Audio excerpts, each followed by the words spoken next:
أخيرا روتين جديد من بعد الامتحانات وبعد العيد.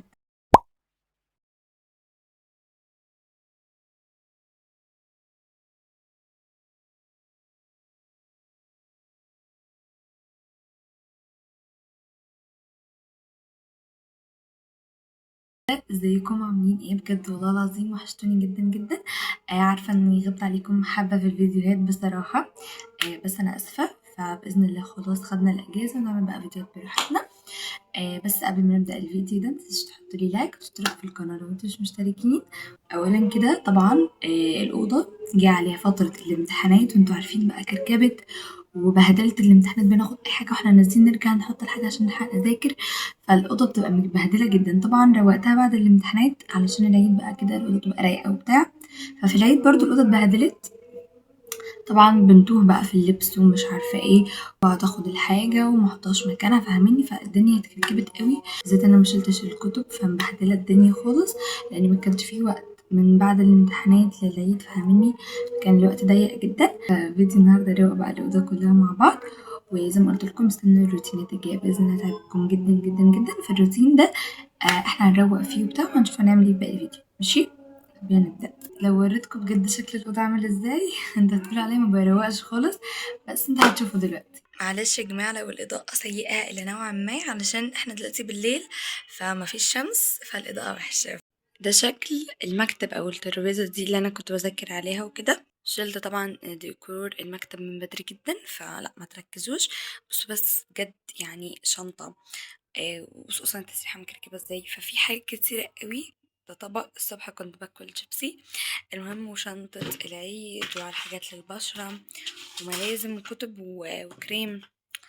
جماعة بجد أنا يعني أحكي لكم القصة دي، أصلا معرفتش أخرج ولا ولا تاني ولا تالت يوم العيد بسبب تعب رقبتي. صحيت من النوم لقيت رقبتي اتمزقت، مش قادرة اتحرك، مش قادرة اعمل اي حاجة، فجبت لها طبعا كريمات وحاجات، فده كريم ماشي. فبصوا كل حاجة متكركبة. ابتديت انضف المصاحف من التراب واحطهم كده على جنب، وكمان مسحت الكتاب، وابتديت يعني اشيل كده اي حاجة من على المكتب.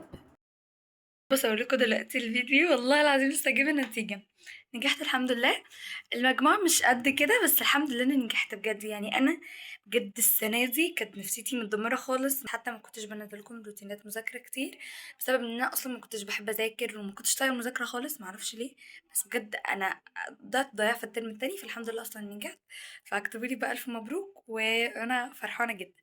يلا بينا نكمل ترويق الاوضه. المرحله دي هلم بقى الادوات والحاجات دي كلها والأقلام وكده، فتقدروا تحطوهم في كرتونة. أنا شايلة كرتونة فهحطهم في كيس أسود عادي مفيش مشكلة. بسم الله كده بشوف الحاجة اللي لسه ما خلصتش بحطها في الكيس، اللي خلص خلاص برميه، عشان بإذن الله السنة الجاية تبقوا عارفين ان اللي في الكيس ده في حاجات مليانة، يعني عشان ما تقعدوش تتوه في أول الدراسة. وبخلي الكيس ده جنبي كده، يعني مش بحطه مثلا تحت السرير أو الحاجات دي كلها، علشان مثلا لو احتجت أي حاجة منه أعرف أطلعها. ودي المقصات بحطها برضه.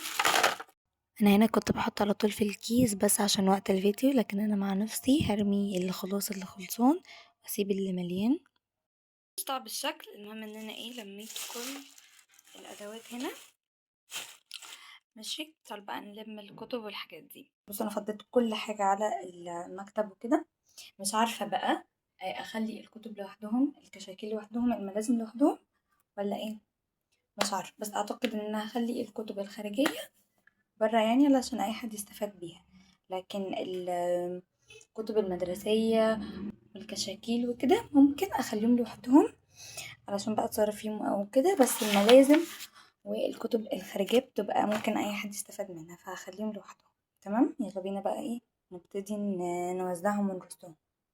كانوا فاكرين ان دول بس الكتب، لا انا حطاهم في الكومودين وحطاهم في كل حته حرفيا من كتر كترهم بجد. كان دواء مبسط للعضلات برضو للرقبه. تعالوا بقى كده نروح مع بعض نجيب بقى الكتب والكشاكيل والحاجات. لا بصوا بجد قد ايه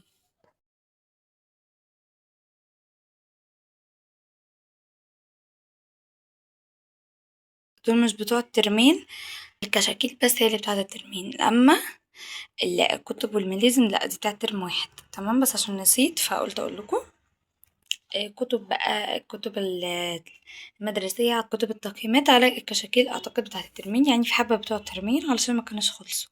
فزي ما انتم شايفين كل ده كتب، حطهم بقى كده في أي كرتونة علشان أحتفظ بيهم. دول ممكن أقدم لأي حد يستفاد بيهم، أما دول لسه مش عارفة بصراحة أعمل فيهم ايه، فهنشوف يعني. همسح بقى دلوقتي المكتب كويس جدا. ماشي. ولما اجي استخدمها مثلا احفظ قرآن عليها اعمل اي حاجة عليها ابقى احطها، لكن مش هقعد بقى ارسل حاجة عليها، فاهماني؟ ف همسحه كده. طبعا هو اتبهدل جدا واللزق اللي انا كنت حاطاه ده اتقشر عشان هو ما كانش حلو، بس عادي مش مشكلة. دلوقتي عايزة بقى ارتب وانظم التسريحة من جوه، علشان بجد الادراج مكركبة جدا، كل حاجة مبهدلة. فالاول مثلا الاسطبر ده احطه في درج البشرة. ماشي. فاهمين يعني كل حاجة حطها في مكانها، بعد كده ارتب بقى كل درج لوحده. لا بصوا بجد، المونيكيرات داخلة على الاسيتون. بصوا الجزء بتاع الميك اب مبهدل ازاي. هو بجد يعني الميك اب عندي قليل قوي، بس لما الدرج مبهدل انتوا فاكرينه كتير. الجزء ده بتاع البشرة كده بصوا مبهدل ازاي برضو. بجد عايز ترتيب، فهنظمهم. ممكن هصورلكوا كده لقطات بسيطة وهخلصهم واوريكم. وقعدت بقى افضي كل حاجة الاول كده من الدرج، علشان لما اجي ارص ابقى شايفة يعني كل حاجة قدامي. وبدأت امسح الدرج. اولا ده هايلايتر لازق في الدرج، يعني لازق في الخشب مش راضي يطلع، فاعملوا نفسكم مش شايفينه. بديت انظم على طول، ما كانش عندي يعني خطة معينة، بس ايه ابتديت ارص المونيكيرات الاول، وقعدت برضو اغير اماكن الحاجات لحد يعني ما استقريت على حاجة معينة. عارفة اني غبت عنكم الفترة دي جامد قوي في الفيديوهات، مش بنزل لكم حاجة. بس سامحوني يعني، وانا اسفة علشان كنت تعبانة، وكمان علشان كنت قلقانة برضو من النتيجة. فاهميني. درجة التسريحة كلها وناقص بس المراية امسحها كده بالجلانس. هلمع دلوقتي بس التراب اللي عليها، ولسه بقى امسحها كويس كويس بعد ما اعمل المراية، علشان لسه طبعا الأوضة بتبقى مليانة تراب كل يوم. ليه؟ بسبب الشباك، فطبعا بيجيب تراب كتير جدا. فلازم ان انا بنفض كل يوم. ماشي، ده ملكوش دعوة عشان كنت ماسحة الشباك فلسه المية منشفتش. بس زي ما قلت لكم في تراب كل يوم، فلازم ان انا بلمع. فما بالكم بقى بقالي كام يوم ما بنضفش، علشان كده في تراب كتير قوي، فهحاول انضفه والمعه.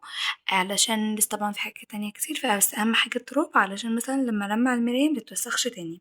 بتنفضوا بأي حاجة عندكم. أنا طلعت الشميز ده مش بستخدمه، فبصوا الحاجات عايزة تتنفض هنفضها زي السرير، أما الدولاب بيبقى محتاج كده يتلمع، فهلمعه وننفض بقى باقي الحاجات. طبعا هو في مراية لسه همسحها بالجلانس مع مراية التسريحة كده. السرير من فوق بصوا بجد، بصوا تراب، يعني الجزء ده نظيف اهو. بصوا تراب، فهمسحه بقى كده كله من فوق، والجزء ده بنفضه، وامسح بقى السرير كله عامة. اجي كده للكومودينو، طلع كل اللي فيه. جماعة محدش يسألني ازاي الدراب كلها فيها هايلايتر، والله انا ما عارفة. هو الهايلايتر انتشر تقريبا في كل حتة في الكومودينو اهو، فانا مش عارفة. مسحته كويس، بتاع اللي بمسح بيها بقت كلها هايلايتر. بقى في كده الشواحن، ده شاحن موبايلي، وده كان بشحن بيه السماعة. ماشي، وده برضو بيشحن بيها السماعة، بس ده كان تليفوني الصغير اللي باظ. ماشي. انا برضو بحط السماعة، بحط كمان في الكومودينو ده النضارتين دول، علشان دول اكتر حاجة بستخدمهم، فحطهم هنا.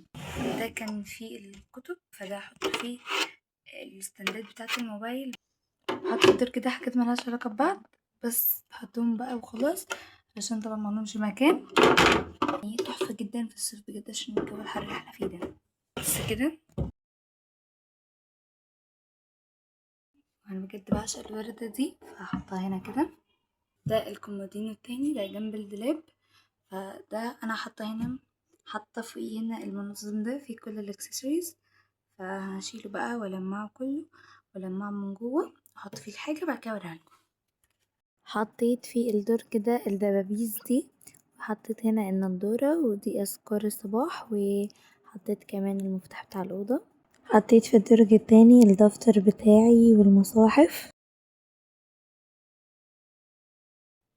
كنست كمان السجادة اهو، ناقص السرير وتلميع التسريحة. رحت بقى علشان اروق السرير، كده يعني كان مبهدل قوي طبعا. بعد ما نفضته ومسحته كويس رحت بقى علشان اشيل المخدات والملاية وكده، وكمان نفضت المرتبة. بعيد عن الفترة دي انا مكنتش برتب اي حاجة في الأوضة غير السرير عشان هو اللي كنت بنام عليه، فكنت بشيل الملاية واحط غيرها وكده فاهماني. فعشان كده الملاية دي كانت نظيفة. والمراية الأول نضفتها بمية وخل اللي هو برشه ده، بعد كده رشيت الجلانس عادي جدا ومسحتها. طبعا انا شلت كل التراب اللي كان على خشب التسريحة يعني، بس برضو قلت ألمعها تاني بتاع الخشب. طبعا انا لمعت بقى كله كده بالطريقة دي، بس صورت لكم بس التسريحة.